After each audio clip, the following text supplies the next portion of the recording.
the business tool that separates the 50% who survive from the 50% who don't. The iteration. 1 in 5 businesses closes in its first year. Half are gone by year 5. They had a product. They had customers. They even had some revenue. But they were flying blind, making decisions based on gut feeling and optimism instead of what the data was actually telling them. Today, I want to show you the single most important habit that separates businesses that survive from businesses that don't.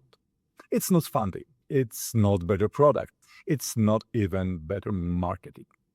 It's actually the feedback loop. And most small business owners and freelancers either don't have one or have one that's completely broken. Here's what flying blind actually looks like in practice. You're good at something.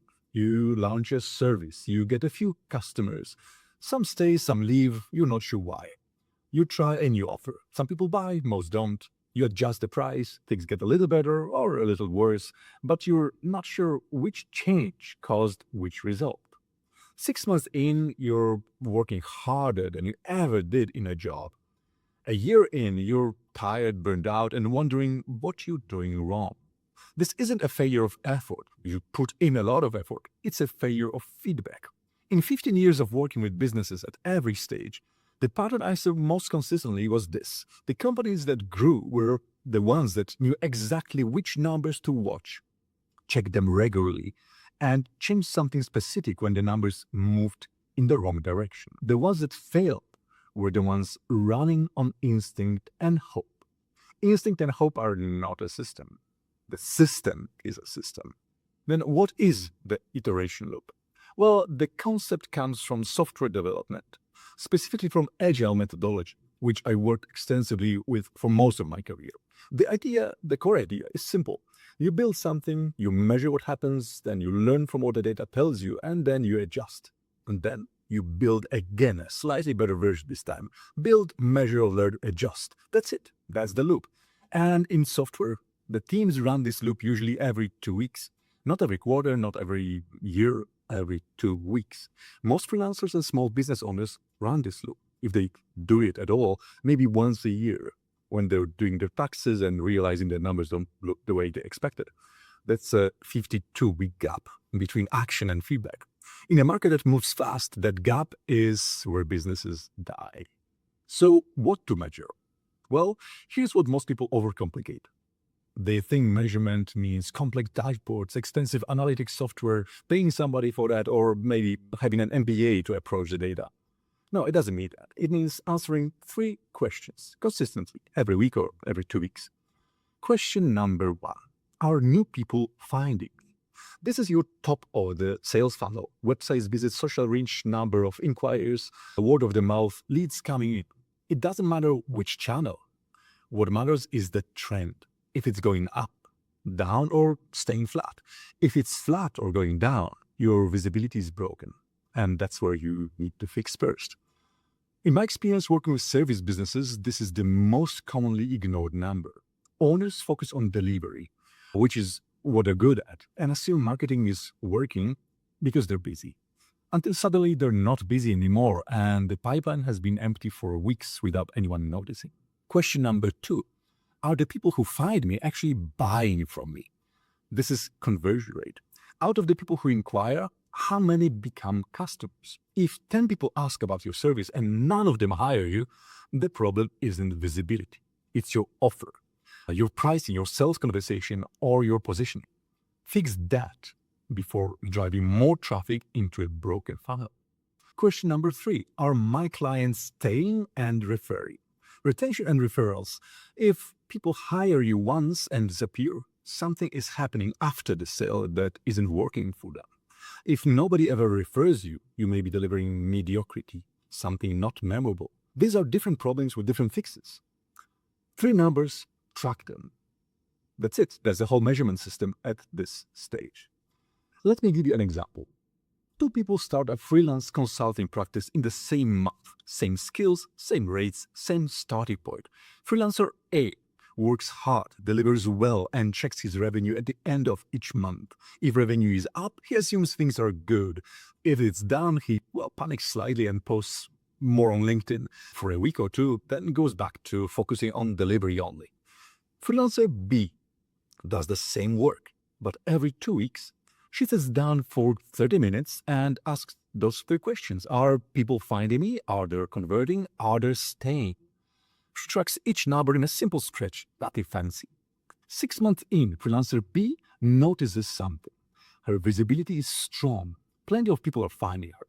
But conversion rate is low. About 1 in 8 inquiries becomes a customer. She looks at her sales conversations and realizes she's been explaining what she does before she asks enough questions about what the customer actually needs. So she changes the conversation structure. Conversion doubles. Freelancer A has no idea why some months are good and some months are bad. He's still posting on LinkedIn when things feel slow. So they do have the same skills, the same starting point, but completely different trajectories, because one of them had a feedback loop and the other one didn't. So how to prioritize? What to fix first? Well, when you start tracking these numbers, you'll almost certainly find that multiple things are broken at once. The question is where to focus. The answer is always fix the earliest broken step first. If people aren't finding you, fix visibility before you touch anything else. There's no point perfecting your sales conversation if nobody's showing up to have it. If people are finding you but not converting, fix the offer and the sales conversation before worrying about retention.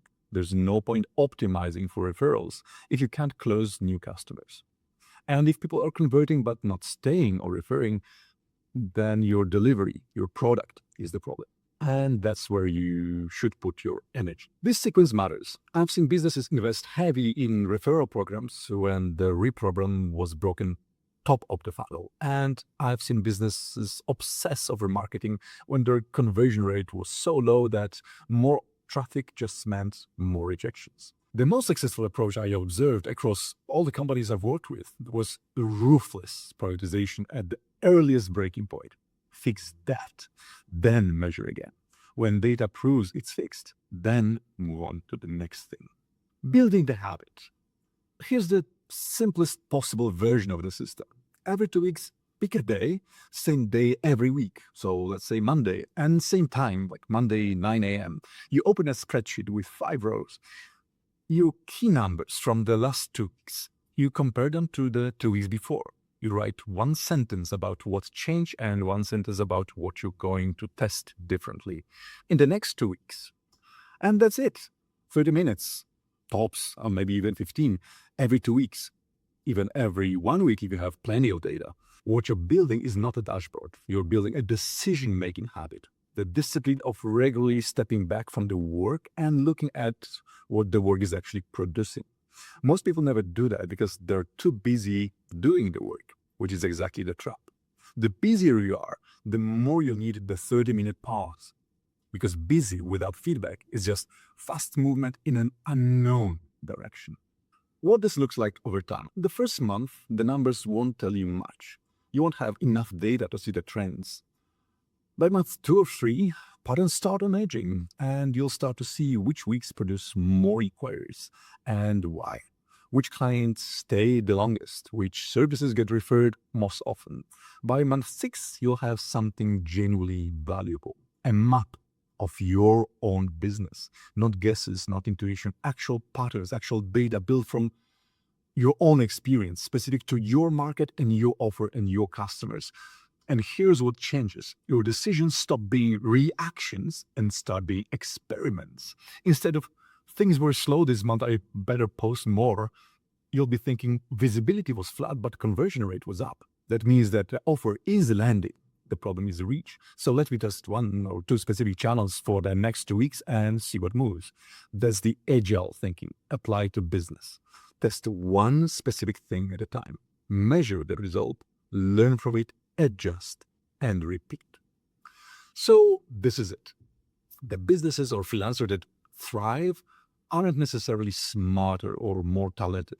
They're the ones who build a feedback loop early, who learned to read what their business was telling them and adjust before problems became unfixable.